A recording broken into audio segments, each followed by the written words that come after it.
ये है कि 20 मिनट में अपन 50 क्वेश्चन करेंगे और एग्ज़ाम के पहले ये 50 क्वेश्चन प्रत्येक बच्चे को ईमानदारी से देखकर जाना है। पहला क्वेश्चन बिना रुके, हिंदी साहित्य में हालावाद के प्रवर्तक का नाम क्या है? डायरेक्ट क्वेश्चन पूछा जाता है। जब हालावाद का नाम आए तो आप याद रखिएगा हरिवंश राय बच्चन ऑप्शन मारेंगे, यानी डी इस क्वेश्चन का राइट आंसर होगा। यहाँ पर अगर हम बात करें सी ऑप्शन की, यानी जयशंकर प्रसाद हैं छायावाद के जनक। एक क्वेश्चन पूछा जाता है कि अयोध्या सिंह हरिऔध की प्रमुख रचना, तो प्रिय प्रवास। प्रेमचंद्र की बात करें तो प्रेमचंद्र उपन्यासों के लिए जाने जाते हैं।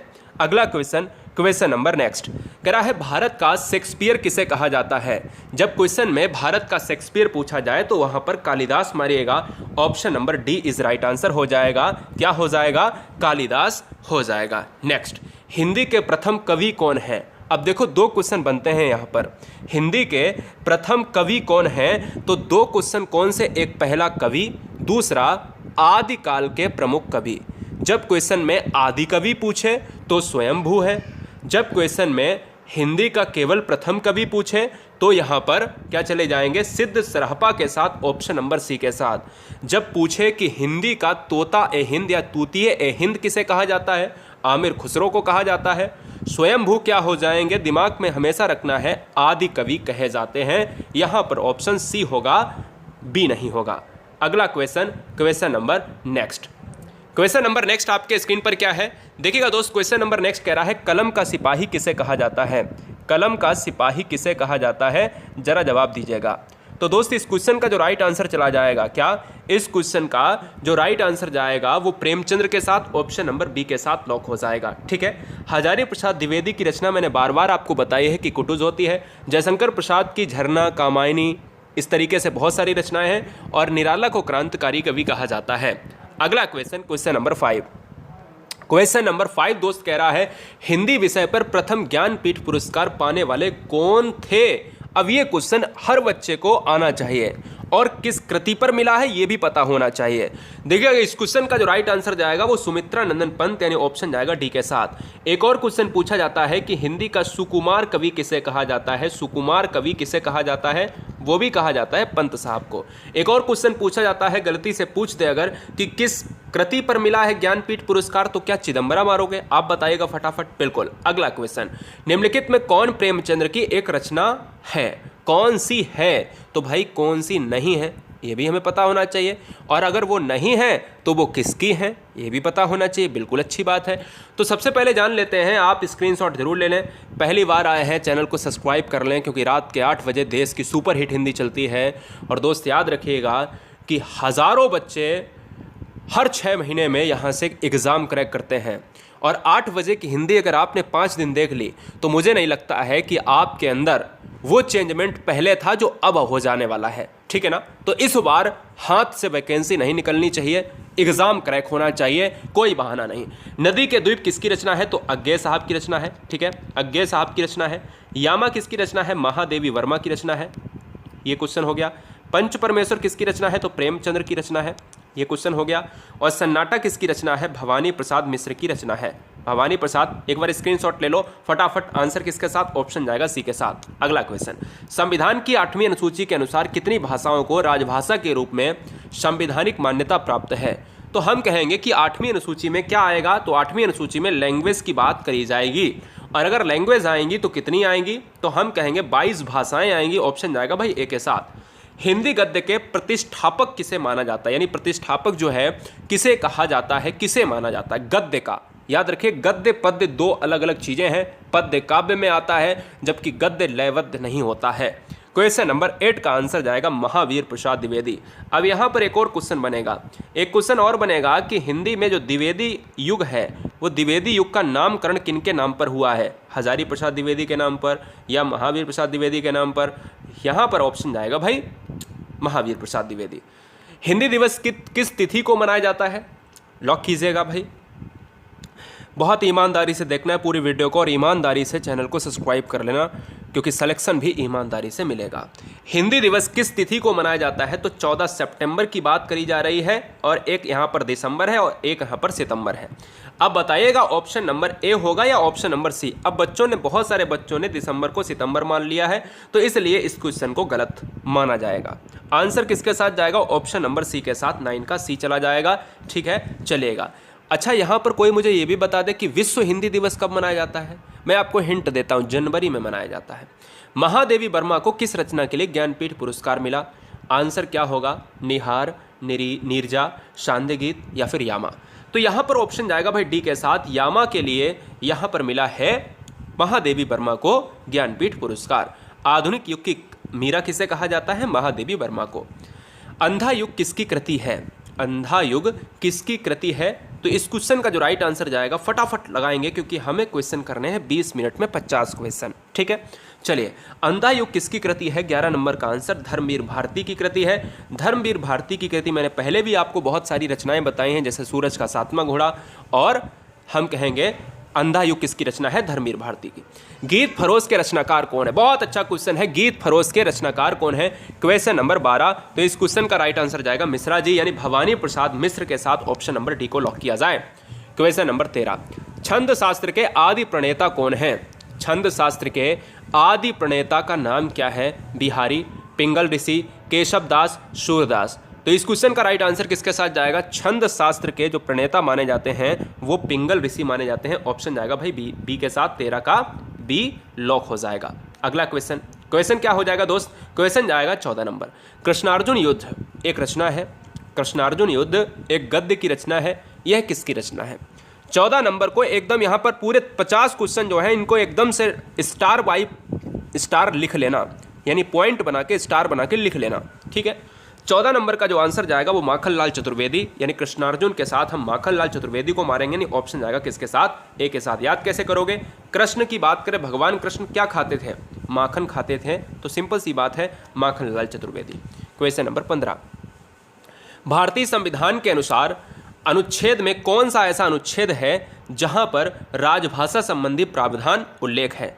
तो अनुच्छेद ये कहता है कि भारतीय कॉन्स्टिट्यूशन, इंडियन कॉन्स्टिट्यूशन में 343 में कहा गया है कि भारत में एक हिंदी होगी जो राजभाषा होगी। याद रखिएगा, अगर राजभाषा होगी तो 343 से 351 के तहत हिंदी का प्रावधान रखा गया है। अगला क्वेश्चन, युगधारा किसकी रचना है? युगधारा 16 नंबर किसकी रचना है? तो युगधारा जाएगी नागार्जुन के साथ, ऑप्शन नंबर सी के साथ चली जाएगी। युगों युगों की बात है ना, कैसे याद करोगे? जैसे कृष्ण और अर्जुन युगों युगों की बात करते हैं ना, तो युगों युगों की बात अगर करते हैं ना, ऐसे हाथ उठा के कृष्ण भगवान और अर्जुन जी ऐसे करते हैं युगों युगों की बात, युगों युगों से चला आ रहा, तो इस ट्रिक में क्या लगाएंगे कि जहाँ पर युग आएंगे वहाँ अर्जुन आएंगे। क्लियर है? चलें आगे। बहुत बढ़िया। चाहे आप ऐसे भी लगा सकते हो कि पानी में नाग रहता है और धारा दोस्त पानी से रिलेट करेगी। नेक्स्ट, एक जीवनी किसका उपन्यास है? एक जीवनी जो है किसका उपन्यास है? जरा बताने का कष्ट करें। 17 नंबर का आंसर जाएगा अज्ञे साहब के साथ, ऑप्शन नंबर ए के साथ चला जाएगा। नदी के द्वीप मैंने अभी बताई थी कि नदी के द्वीप किसकी रचना है, ये क्वेश्चन पूछा गया है। नदी के द्वीप किसकी रचना है? अज्ञे साहब की। पूर्वा किसका उपन्यास है? यहाँ पर किसका कर लीजिएगा, पूर्वा किसका उपन्यास है बताइएगा। तो 18 नंबर का जो आंसर जाएगा वो किसके साथ जाएगा? अज्ञे के साथ चला जाएगा, यानी ऑप्शन नंबर डी के साथ। तो 3 से 4 क्वेश्चन आपको याद हो जाने चाहिए, अज्ञे से कोई भी क्वेश्चन इससे बाहर नहीं जाएगा। ठीक है, नदी के द्वीप की बात करें, पूर्वा की बात करें, एक जीवनी की बात करें। क्वेश्चन नंबर नेक्स्ट, गीत पुंज के रचयिता कौन है? जरा जवाब दीजिएगा। क्वेश्चन नंबर 19, गीत पुंज के रचनाकार कौन है बताइएगा। तो दोस्तों इस क्वेश्चन का जो राइट आंसर जाएगा वो ऑप्शन नंबर ए के साथ निराला के साथ चला जाएगा। निराला को कहा जाता है क्रांतिकारी कवि कहा जाता है, और क्रांतिकारी कवि के साथ ऑप्शन नंबर ए को हम लॉक करेंगे। क्लियर है? भवानी प्रसाद की रचना भी मैंने बताई है कि सन्नाटा जो है किसकी रचना है? सन्नाटा दोस्त किसकी रचना है? अभी एक और रचना मैंने बताई है, जल्दी से उसको याद कर लीजिएगा। बीड़ा, यहाँ पर बीड़ा कर लीजिएगा। बीड़ा किसकी रचना है? ये बहुत इंपॉर्टेंट क्वेश्चन है। बीड़ा जो है किसकी रचना है? मैं यहाँ पर लिखे दे रहा हूँ, बीड़ा जो है किसकी रचना है। तो ये क्वेश्चन आपको पूछा जाता है एग्जाम में, तो आंसर जाएगा पंत जी के साथ, सुमित्रा नंदन पंत। ऑप्शन जाएगा किसके साथ? बी के साथ। क्लियर है? चलिए, आग का आईना किसकी रचना है? 21, आग का आईना किसकी रचना है? जरा जवाब दीजिएगा। तो केदारनाथ अग्रवाल अगर मार रहे हैं तो बिल्कुल राइट आंसर है ऑप्शन नंबर डी। गलत करेंगे, देखिए 50 क्वेश्चन है, यहाँ पर गलती तो होएंगी, बिल्कुल पूरी तरीके से। कोई बच्चा नहीं कर पाएगा 50 में 50, मैं मानता हूँ, लेकिन बहुत कुछ सीखेंगे गलत करके। बट ईमानदार होना चाहिए, हर बच्चे को ईमानदार होना चाहिए, क्योंकि हम लोग अधूरी चीज़ों को अधूरा ही सब छोड़ देते हैं, ठीक है ना। इसीलिए सब कुछ रिजल्ट भी हमारा अधूरा होता है। आंसर जाएगा भाई डी के साथ, आग का आईना केदार। झरना किसकी रचना है? तो सिंपल सी बात है, झरना हुआ, कामायनी हुआ, लहर हुआ, आकाशदीप हुआ, ये किसकी हैं? जयशंकर प्रसाद की है। ऑप्शन जाएगा भाई बी के साथ। जीवन के गान किसका उपन्यास है? बताइएगा। जीवन के गान 23 का राइट आंसर क्या होगा? तो जीवन के गान जो है किसका जो है उपन्यास हो जाएगा? तो ऑप्शन नंबर जाएगा भाई नागार्जुन के साथ। जीवन अगर जीना है तो कृष्ण अर्जुन की बातों को सुनना पड़ेगा। तो हम यहाँ पर ऑप्शन नंबर बी के साथ हम इस तरीके से ट्रिक से याद कर सकते हैं। अगला क्वेश्चन 24, मधु कलश किसका उपन्यास है? मधु कलश किसका उपन्यास है? दोस्त याद रखिएगा, मधु कलश हुआ, मधुशाला हुआ, या फिर नीड़ का निर्माण फिर हुआ, या निशा निमंत्रण। एक क्वेश्चन मैंने बहुत बार आपसे रिपीट करवाया है कि निशा निमंत्रण किसकी रचना है? निशा निमंत्रण किसकी रचना है दोस्त? तो यहाँ पर ऑप्शन जाएगा किसके साथ? हरिवंश राय बच्चन के साथ।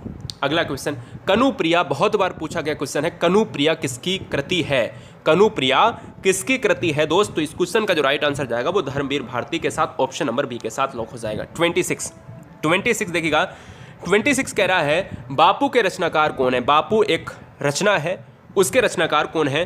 तो दिनकर है। क्या है? दिनकर है। याद रखिएगा, ऑप्शन नंबर क्या हो जाएगा? 26 का आंसर ए। दिनकर को राष्ट्रकवि कहा जाता है। कौन से वाले? द्वितीय राष्ट्रकवि। पहले राष्ट्रकवि कौन है हिंदी का? प्रथम राष्ट्रकवि मैथिली शरण गुप्त को कहा जाता है। 27, नगर शोभा किसकी रचना है? 27 क्वेश्चन कह रहा है नगर शोभा किसकी रचना है? 27 नंबर का आंसर जाएगा रहीम जी के साथ, यानी ऑप्शन नंबर डी के साथ चला जाएगा। बहुत अच्छा क्वेश्चन। हिंदी की आदि जननी किसे कहा जाता है? हिंदी की आदि जननी किस बच्चे को नहीं पता होगा? भाई संस्कृत को कहा जाता है, और संस्कृत सभी भाषाओं की जननी है, इसीलिए हिंदी की आदि जननी हो जाएगी। हरिश्चंद्र के रचनाकार कौन है? एक हरिश्चंद्र जी भी हैं और एक हरिश्चंद्र रचना भी है। तो हरिश्चंद्र के रचनाकार आपको बताने हैं कि 29 का आंसर किसके साथ चला जाएगा? रत्नाकर के साथ। ऑप्शन नंबर जाएगा भाई बी के साथ। क्लियर है? चलिए 30 क्वेश्चन, ब्रज भाषा क्या है? अब ब्रज भाषा है तो भाई हिंदी की एक शाखा, लेकिन ब्रज भाषा जो है मूल रूप से पूर्वी में बोली जाती है, पश्चिमी में, बिहारी में, पहाड़ी में। जहां पर इसका प्रचलन होगा वहीं पर दोस्त यह ब्रजभाषा चली जाएगी। तो इस क्वेश्चन का जो राइट आंसर जाएगा वो पश्चिमी हिंदी के साथ ब्रजभाषा को रिलेट करेंगे। राइट आंसर जाएगा बी के साथ। अगला क्वेश्चन 31, 20 क्वेश्चन है, बहुत इंपॉर्टेंट तरीके से 10 मिनट के पहले ही मैं खत्म करने की कोशिश करूंगा, यानी 20 क्वेश्चन बचे हुए हैं। 31 से 50 क्वेश्चन की बात करेंगे। सागर मुद्रा किसका उपन्यास है? तो सागर मुद्रा जो है इस क्वेश्चन का जो राइट आंसर जाएगा 31 का, वो चला जाएगा अज्ञे के साथ। ये जबरदस्त क्वेश्चन है। एक और अज्ञे से यहाँ पर आपके पाले में जाता हुआ, यानी नदी द्वीप हो गया, सागर मुद्रा हो गया, और अभी मैंने आपको बताया था, सारी चीज़ें आपको याद करना है। नीम के पत्ते के रचनाकार कौन है? नीम के पत्ते के रचनाकार कौन है? ये क्वेश्चन बहुत इंपॉर्टेंट है। ये क्वेश्चन पिछली बार ही एग्जाम में आया हुआ है। 32 का आंसर चला जाएगा क्या भैया? ऑप्शन नंबर किसके साथ चला जाएगा? दिनकर के साथ चला जाएगा। नीम के पत्ते दिनकर के साथ लॉक हो जाएंगे। अगला क्वेश्चन, रश्मि किसकी रचना है? रश्मि जो है किसकी रचना है? जरा जवाब दीजिएगा। बहुत अच्छे, बहुत बढ़िया, बहुत ज़बरदस्त। तो दोस्त यहाँ पर आपको बता देना है इस क्वेश्चन का राइट आंसर क्या हो जाएगा। बताइए फटाफट, इस क्वेश्चन का राइट आंसर क्या होगा कि रश्मि किसकी रचना है? तो मैं कहूँगा क्या महादेवी वर्मा की रचना हो जाएगी? आप बताओ, क्या रश्मि को महादेवी वर्मा के साथ हम लॉक करेंगे? तो हम कहेंगे सर बिल्कुल करेंगे, इसलिए इस क्वेश्चन का राइट आंसर सी जाएगा। तुमने कहा था, ये एक रचना है, कोई वाक्य नहीं है। तुमने कहा था एक रचना है दोस्त। तो 34 का जो आंसर जाएगा वो नागार्जुन के साथ चला जाएगा, यानी तुमने कहा था नागार्जुन हो जाएगा। अगला क्वेश्चन, सारे कठिन क्वेश्चन है, कोई सिंपल तो सब कर लेते हैं, लेकिन एग्जाम में अगर कठिन हो जाएगा तो फिर हमारी तो बाट लग जाएगी। ठीक है, चलिए। निर्गुण भक्ति काव्य के प्रमुख कवि कौन है? निर्गुण भक्ति काव्य के प्रमुख कवि कौन है? 35 नंबर का जो आंसर जाएगा वो कबीरदास के साथ, यानी ऑप्शन नंबर जाएगा बी के साथ। अगला क्वेश्चन, रंगभूमि के रचनाकार कौन है? रंगभूमि के रचनाकार कौन है दोस्त? जवाब दीजिएगा। तो रंगभूमि हुआ, गोदान हुआ, गवन हुआ, मंगलसूत्र हुआ, ये सभी के रचनाकार कौन है? उपन्यास प्रेमचंद्र के लिए जाने जाते हैं। ऑप्शन जाएगा बी के साथ। निम्नलिखित में किस पत्रिका का संबंध इलाहाबाद से है? इलाहाबाद से पत्रिका कौन सी संबंधित है? जरा जवाब दीजिएगा। 37 का जो आंसर जाएगा वो हिंदी प्रदीप के साथ। ऑप्शन नंबर जाएगा भाई बी के साथ। क्या? 37 का राइट आंसर जाएगा बी के साथ। अगला क्वेश्चन, बीजक किसकी जो है रचना है? भाई बीजक शबद, रमैनी, है ना। तो इस तरीके की जो रचनाएं हैं वो निर्गुण भक्ति के कवि कहे जाते हैं। हिंट मैंने आपको दी है, कबीरदास जी के साथ जाएगा, ऑप्शन जाएगा भाई डी के साथ। अगला क्वेश्चन, घनानंद को किस युग का कवि माना जाता है? घनानंद को किस युग का कवि माना जाता है दोस्त? तो इस क्वेश्चन का जो राइट आंसर जाएगा वो किसके साथ? रीत काल का कवि माना जाता है, और रीत काल है ऑप्शन नंबर डी में। क्या हो जाएगा? 39 का डी लॉक हो जाएगा। वेरी वेरी मोस्ट इंपॉर्टेंट, बहुत ध्यान से करिएगा 40 नंबर को, कि हिंदी भाषा के विकास का सही अनुक्रम कौन सा है? हिंदी भाषा के विकास का सही अनुक्रम कौन सा है? 40 नंबर का आंसर आपको बताना है। तो पाली प्रकृत अपभ्रंश हिंदी, भाई हिंदी भाषा का विकास होगा तो हिंदी लास्ट में आएगी, और हिंदी लास्ट में है तो दोस्त यहाँ पर दो ही ऑप्शन में है, ये तो फिर गलत हो जाएगा। और हम देखेंगे स्टार्टिंग में हिंदी कैसे बनी थी, तो स्टार्टिंग में बनी थी पाली से। भाई हिंदी को यहाँ पर हिंदी से ले नहीं सकते, अपभ्रंश से ले सकते हैं क्या? अपभ्रंश से ले सकते हैं, लेकिन क्या ना, अपभ्रंश से हिंदी आई है ना, लेकिन उसके पहले प्राकृत थी, उसके पहले पाली थी, तो मैं कह सकता हूँ ना ऑप्शन ए होगा, ना कि ऑप्शन नंबर सी होगा। इस चीज़ को बहुत ध्यान रखिएगा, है ना, बहुत अच्छी तरीके से, क्योंकि अपभ्रंश से भी पुराना क्या है आपका? पाली है। अगला क्वेश्चन 41 नंबर, पल्लव किसकी रचना है? जरा जवाब दीजिएगा। तो पल्लव जो है किसकी रचना है? चिदम्बरा हुआ, पल्लव हुआ, ग्राम्या हुआ। मैं कहूँगा दोस्त यहाँ पर सुमित्रा नंदन पंत की रचना है, तो ऑप्शन जाएगा भाई बी के साथ, जिनको ज्ञानपीठ पुरस्कार सबसे पहला रचनाकार कवि है, जो ऑप्शन जाएगा बी के साथ। बेला के रचनाकार कौन है? बताइए दोस्त, बेला के रचनाकार 42 और 43, बहुत अच्छी तरीके से 42 और 43 नंबर हो चुके हैं, और अभी टाइम हुआ है 16 मिनट। ठीक है, 16 मिनट की वीडियो में हमने 42 क्वेश्चन कर लिए हैं। याद रख लीजिएगा, 42 क्वेश्चन पूरी डिटेल के साथ 16 मिनट के अंदर किए हैं। बेला के रचनाकार कौन है? निराला है। ठीक है, और एक और क्वेश्चन बहुत अच्छी तरीके से 42 और 43 याद रखना एक साथ में, बेला और अर्चना।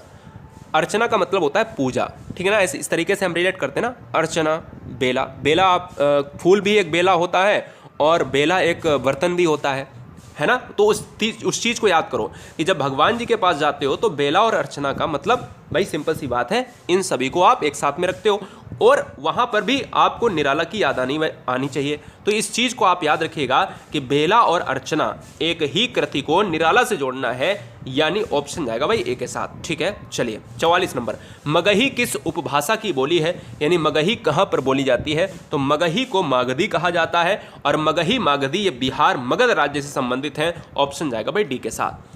रामलला नछहु, यानी रामलला नहछू और नछहु भी कहीं कहीं लिखा होता है, तो शुद्ध होता है नहछू। किसकी रचना है? इस क्वेश्चन का जो राइट आंसर जाएगा वो 45 नंबर का 45 का वो जाएगा तुलसीदास के साथ, ऑप्शन नंबर डी के साथ चला जाएगा। अगला क्वेश्चन, हिंदी खड़ी बोली किस अपभ्रंश से विकसित हुई है? बड़ा अच्छा क्वेश्चन है। अब यहाँ पर आपको बहुत अच्छी तरीके से लगाना है कि हिंदी खड़ी बोली जो भैया यहाँ पर आई है वो कहाँ से आई है, कौन से अपभ्रंश से? तो वो अपभ्रंश है सौरसेनी अपभ्रंश, यहाँ पर ऑप्शन नंबर सी हो जाएगा। 47 नंबर, राम कथा उत्पत्ति और विकास। राम कथा एक रचना है, उत्पत्ति और विकास ये एक पूरी रचना है, उसके लेखक कौन है? 47 का जो राइट आंसर जाएगा वो कामिल Bulcke. Very very most important है, इस क्वेश्चन को कई बार पूछा गया है क्योंकि यह नई रचनाओं में से शुमार है। अगला क्वेश्चन, रीतिकाल की भूमिका, एक लेखक है, एक पुस्तक है, उसके लेखक कौन है? जरा जवाब दीजिएगा। रीतिकाल की भूमिका, रीतिकाल से संबंधित कौन है? घनानंद संबंधित है, अभी मैंने आपको बताया था। और रीतिकाल दोस्त ऑप्शन नंबर चला जाएगा सी के साथ, नगेंद्र के साथ। ठीक है, चलिए सेकेंड लास्ट क्वेश्चन कह रहा है किस कवि की कृति को छायावाद का घोषणा पत्र कहा जाता है? क्या बात है, किस कवि की कृति को छायावाद का घोषणा पत्र कह दिया, मतलब जो भी कृति उसकी होगी वो छायावाद का घोषणा पत्र है। तो 49 का जो राइट आंसर चला जाएगा वो बताइएगा। इस क्वेश्चन का जो राइट आंसर जाएगा वो सुमित्रा नंदन पंत है। ध्यान दीजिएगा, सुमित्रा नंदन पंत ऑप्शन मारना है। छायावाद के जनक जो कहे जाते हैं वो क्या कहे जाते हैं? जयशंकर प्रसाद कहे जाते हैं। इस चीज़ को आप याद रखिएगा।